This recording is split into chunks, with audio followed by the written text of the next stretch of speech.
Hello, everyone, and welcome to another episode of Healing Conversations.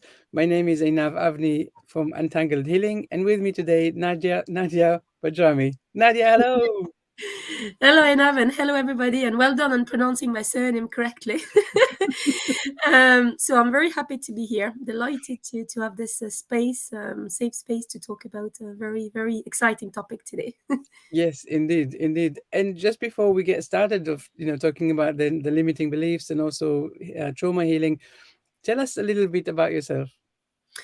Now, so I'm Nadia. As you can hear in my accent, I come from France. I I've been living in Ireland for the last 5.5 years. Lived in Scotland for 7 years. I lived in Russia as well, and I used to be in corporate for a long time. And a couple of years ago, I had some brain tumors. Actually, in 2015, I had my last surgeries and promised to myself that if I was to survive, I would get my life together and find my not just my passion, find who I was, because I think I was lost in that high fly career and achieving targets and really being, to be perfectly honest, being miserable in a corporate career, even Mhm. though you had all the benefits. And then out of the blue, but I don't believe in coincidence, I was offered a job in Dublin 5.5 years ago, and I took the opportunity to come back abroad again. And as soon as I came, I just knew that this was the place where I would find who I really was. And I train as a hypnotherapist, a coach, mind coach, law of attraction coach, and I'm also a psychic medium. So I really let everything unfold when I came to Ireland and all, embraced who I am basically, and that's what I love doing now, helping people with my different modalities. Yeah, that's amazing. It's everything that people need, right? I mean, yeah, hypnotherapist, of course, hypnotherapy, of course, goes very, very deep, and Yes. and as you say, bringing all of these different modalities together. So, I actually just curious about this mediumship and psychic abilities. When did you realize that you've got these? Well, the intuitive side of me, I have a lot of people said the same thing as I would say now from a very young age. But because I was very much, I lost my dad when I was 9, and I'm very fortunate with my family. But when I lost my dad, obviously, I just thought, right, I have to. I became very adult at 9 and very Mm, driven to succeed in my life, at 9. And I was driven to just be the best at school, do the best, like be like everybody else, achieve targets. And I mm, didn't really want, from a very young age, I had this intuitive ability, or this, I don't like to call it a gift, ability to feel, to sense that, there's some other realms. mm. And but I just brush it off really all the time, even in my adult life. I said, right, I don't want people to think I'm mad, or I just want to be like everybody else. I wanted to be just, unfortunately at the time I wanted to fit in. And when I came to Ireland, there's such a spiritual land, such a spiritual country here. I met all the right people, and even where I live, I mean, it just it's so interesting that everything just unfolded here Right. because it was time for me to embrace that. But from a very young age, yes, yes, Yeah. yeah. To me, it's always so fascinating to hear. Um, let's get into the main topic of today, which is, of course, limiting beliefs. Yes. What are they? How do people know that they have them? How do they come across in people's life? How Well, tell us a little yeah, bit and that's the. I agree. It's a very, like, to me, it's one of the most important topic, and I said that before, but I'll just repeat it for the audience here. Is whatever we do in our life, we think that we want to change something, change a diet, change a job, change a partner, find everything, the ideal job, the ideal partner, and we do reach a stage in life where we feel that we're not moving forward, that something is actually stopping us to move forward, or finding the job we deserve, or finding the partner we deserve, or even finding the house we deserve. We can go on, and very often, if we just stop and think, we realize that our limiting beliefs are actually the cause of us not being able to move forward, to actually move beyond ourselves. So limiting beliefs, like, what are they? Because we hear about them, all the time. There's a different they're caused by different factors, different yeah factors, but really it all comes from the same place, which is, it's your brain's idea or desire to protect you from any pain that you might experience in the future, by protecting you from going into a situation. So that's kind of what a limiting belief is. But what are they in daily life? And I think it's going to be familiar to everybody, is all these: I am not good enough, I'm not smart enough. Who am I to believe I'm going to find, that this man would find any interest in me? And that's very personal. But we also have sometimes limiting beliefs around others, around a type of job. But it always comes back to us. It's who am I? Oh, I got a promotion. Oh my God, imposter syndrome. Imposter syndrome is a very good example of limiting beliefs. I've lived it for a good while, recovering now, but when you start being successful as well, let's say in a career, somebody got promotion, gets successful, and then at some stage, this imposter syndrome kicks in, and the limiting beliefs are full blast of, that was just sheer luck. I did this, but no, it's actually just due to luck, or I managed to be very good at this project, but no, I was, lucky, or I got a lot of help. We never get ourselves credit. So this is a good example of limiting belief that I hope will speak to a lot of people. It's always, I'm not good enough. I'm too fat. Look in the mirror. Or when you go clothes shopping, I experience this as well. You have a look and you go with your friends and you don't even want to go clothes shopping because you think, oh my God, no, I don't want them to see, the size I'm going to pick, and I feel really not beautiful enough, too fat, not thin enough. And it's all these, I think it comes to me anyway, my perception comes down to I'm not good enough in general, whatever the topic is, whatever, again, physical, mental, spiritual, we can feel that in every areas of our life, of that something in me tells me that I'm not good enough, but that something in me is in my brain to actually protect me from potentially something that could hurt me. And Yeah. that's the wrong coping mechanism, unfortunately. But I hope it kind of clarifies for the people listening to us that what a limiting belief is. And by the way, just be reassured. I think I've never met anybody, I don't know about you, Einaf, but never met anybody who had no limiting beliefs. Yeah, no, you're absolutely right. We all have them, and the interesting thing, and what I want to talk a little bit now is really about how do we actually notice them, because they're so deep in our subconscious mind. We don't Right. realize them. It's basically our compass that says, right, this is how far you go. This is what direction you're going, and if it doesn't feel right, then we can assume that there is something there that is holding us back. But how do you help people to recognize the limiting beliefs, and how do you help them, move beyond them or overcome Now, them? to recognize them, I would say, to be honest, it all starts with a thought. We know them. Uh, let's talk very like a short period of time for the mind. So we have a conscious mind, the rational mind. We have our subconscious mind, which is this huge storage unit or database or hard drive that stores everything that happens to us in a Mhm. nutshell. And then obviously all this working together creates our thought patterns. Then the thought patterns create the feelings. Our feelings will create the behavior.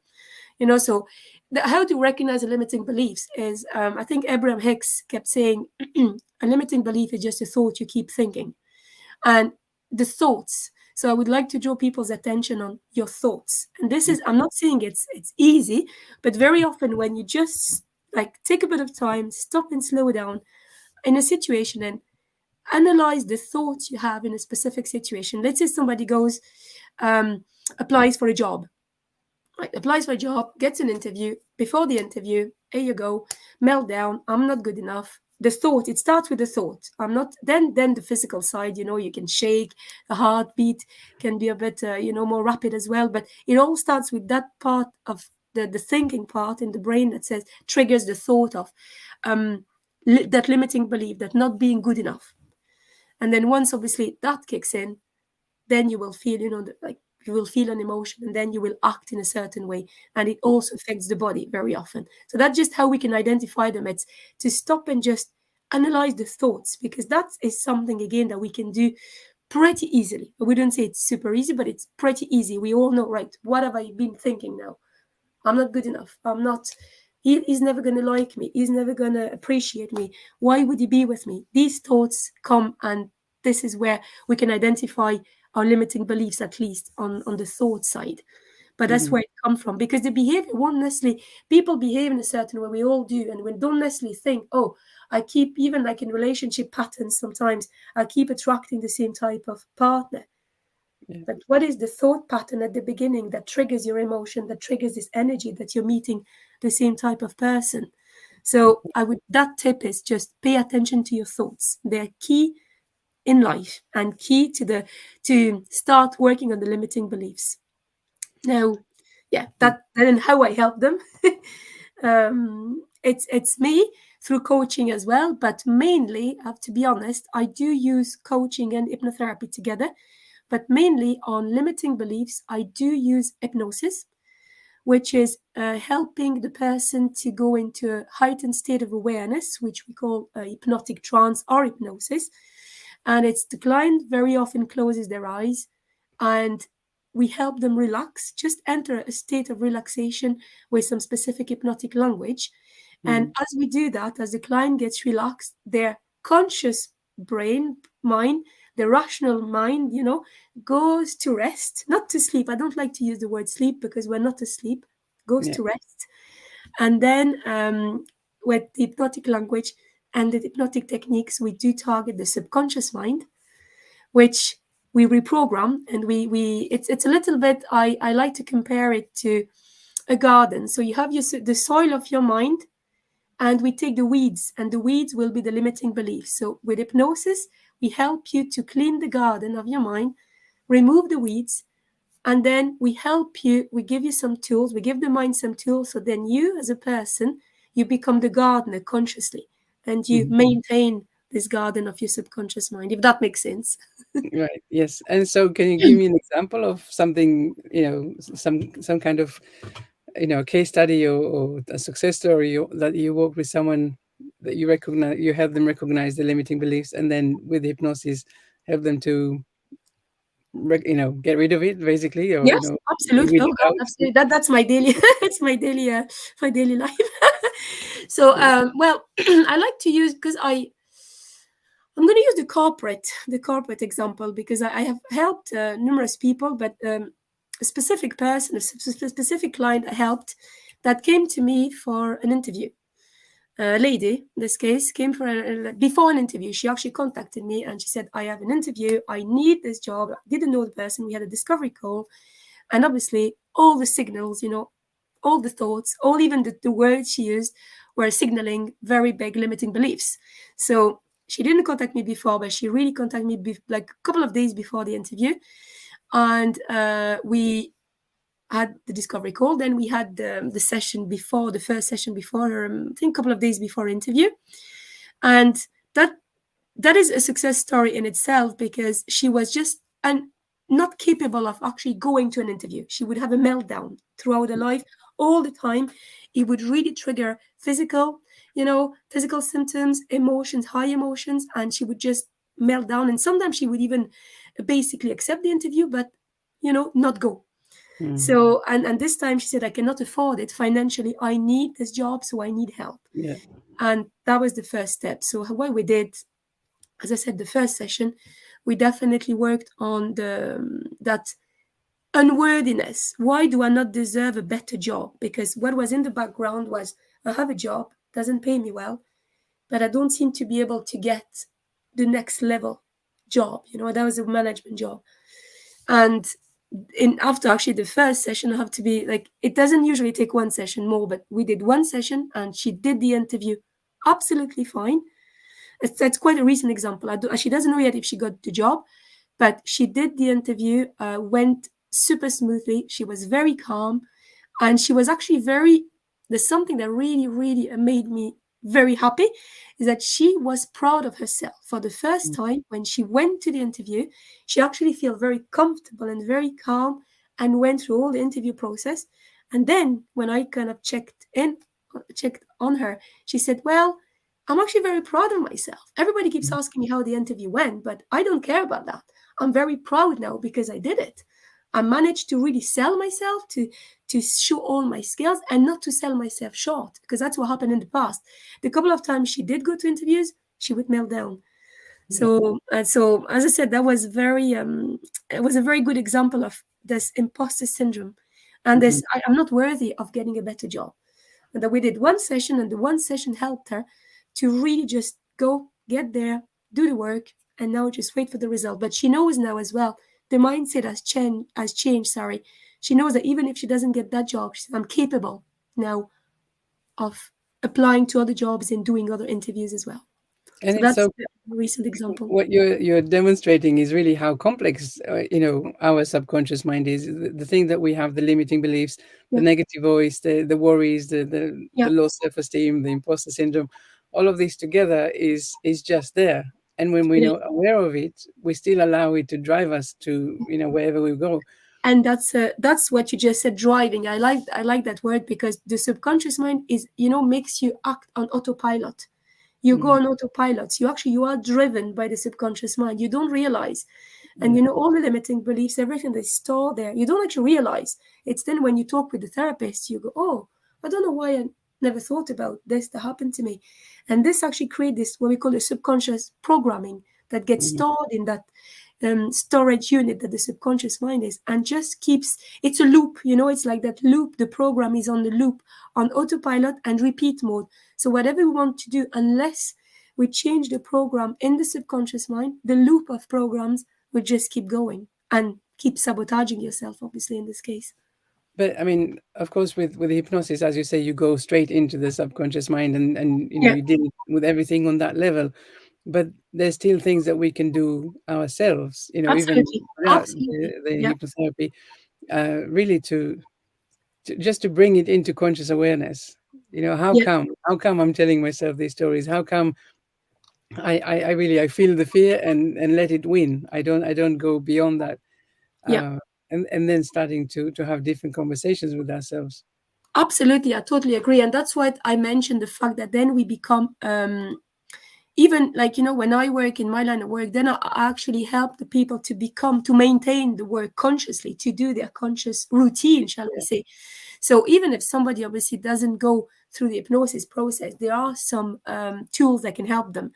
So for example, for sure, I'm going to come back to the beginning, is you have to be honest. So you have to just acknowledge the thoughts. Okay, I'm thinking this, like whatever the thought is, the limiting belief is, I'm thinking this.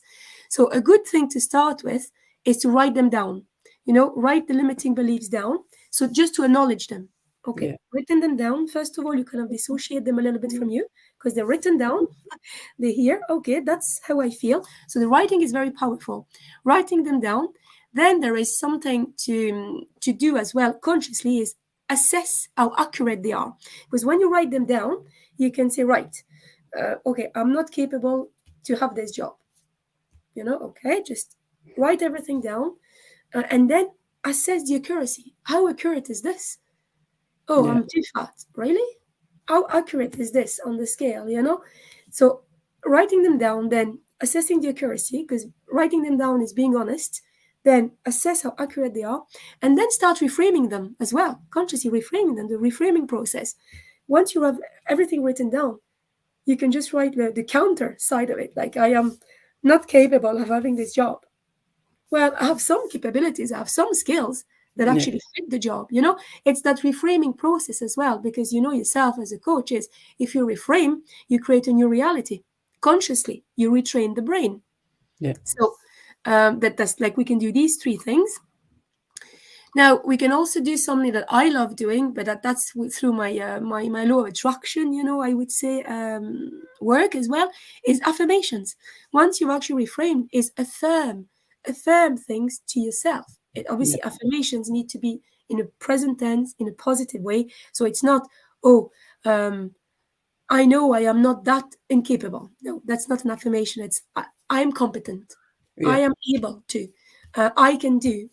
These type of affirmation. And why am I talking about this to the affirmations part? Because hypnosis works on repetition. Because the subconscious mind is the most powerful tool we have. It's a science-based fact.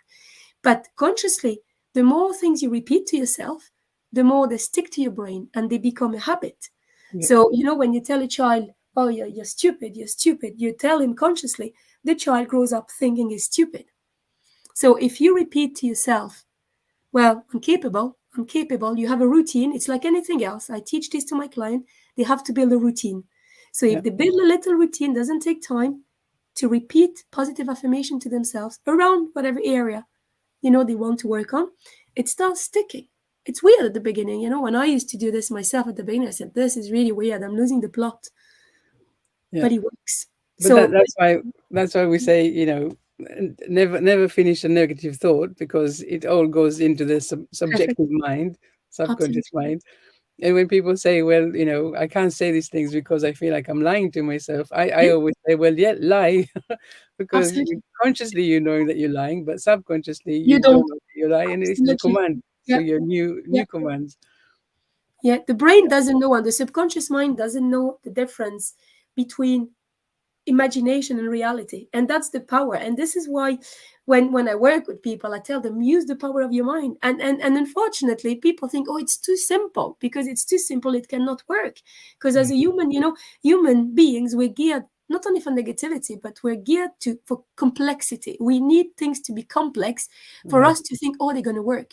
But the simple techniques, some simple tools, are actually, as long as they're used on a regular basis, like consistently, to create that habit, then that becomes, as you said, this subjective belief, this new subconscious belief that, oh, I'm capable, I am capable.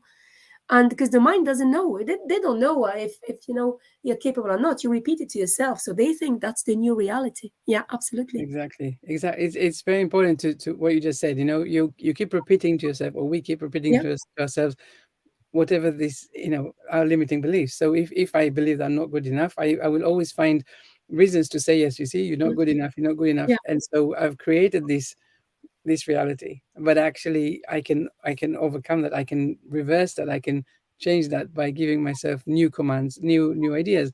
Actually, I am good enough. And yes, by absolutely. repetition I create new wires in And my as brain. simple as it sounds, I mean, exactly the word is new wires. Absolutely, it's new programs. And I always say to people, believe in the simple things, because Yeah, all the things we've been taught ourselves, learnings and trainings are the basic things that actually people brush off and say, oh no, that's too easy. Oh yeah, wishful thinking. No, no. The yeah, brain functions, it's science, the brain functions by repetition. That's how we're programmed. That's why how childhood affects us so much. Because childhood, you go through some stuff, often, and then this repeated itself, so created a program. So now we just have to reverse the trend and yeah. feed our brain with our subconscious mind with positive programs, just and and reprogramming and, it basically. Yeah, and just to mention the other thing about, the brain, why it's so important to rewire it, and to give us the positive commands, is because the brain can only hold one, the subconscious mind can only hold one truth at a time. So it's absolutely. either I'm rubbish or I'm good. I'm good. So Yeah, choose for yourself absolutely. which one Yeah. you want to go with.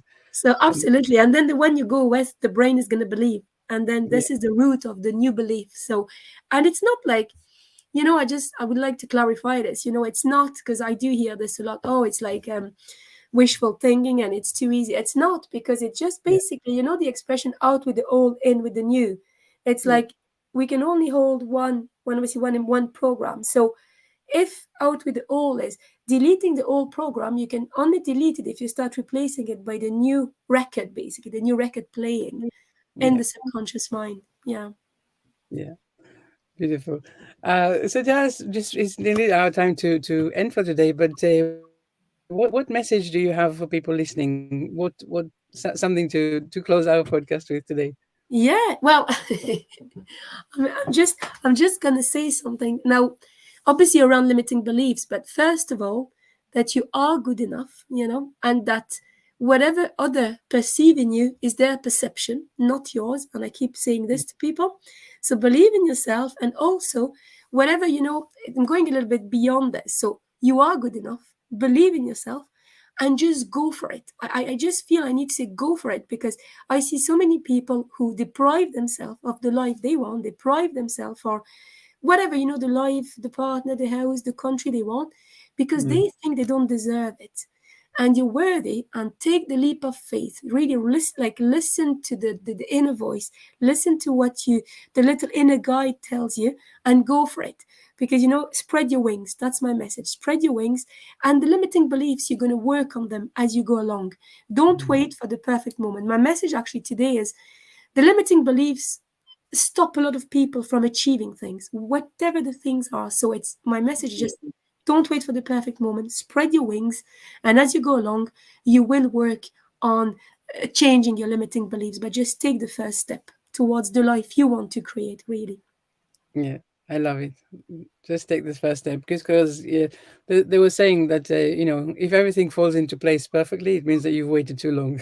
Absolutely. And yes, yes, yes. And also, when everything falls apart, you know that everything is going to fall back together again, the way it needs to fall back together again. So, and again, take the first step. And remember, you don't have to see the whole staircase, just the first step. Take the Just the first first step step. because the limiting beliefs will always be in the background, no matter what. But then, once you start taking action, that's just what I want to finish on taking action, taking that first step. It's, motion. When we create motion, the limiting beliefs come with us, but then they will be addressed because at some stage you take one step, then you want to take the next step. And then before you take the next step, you will have to pay attention to your thoughts and work on those limiting beliefs. It's going to become natural. I'm not saying it's easy, but you gain more clarity. Yeah, Yeah, there you go. I love that. I love that. Well, Nadia, thank you so much for being here with us Thank you, today. I Nadia. loved this conversation and limiting beliefs. As you say, we all have it, and we just need to find a way to bring them all to the conscious awareness, and then we can start doing something about it. I'm going to put your links at the bottom of the chat so people can get in touch with you. Thank you so much for Thank being you, here. everybody listening to us. Thank you, Annie, for the invite. I really love talking about it and talk to you soon. Take care, everybody. Bye bye. Thank you. Bye.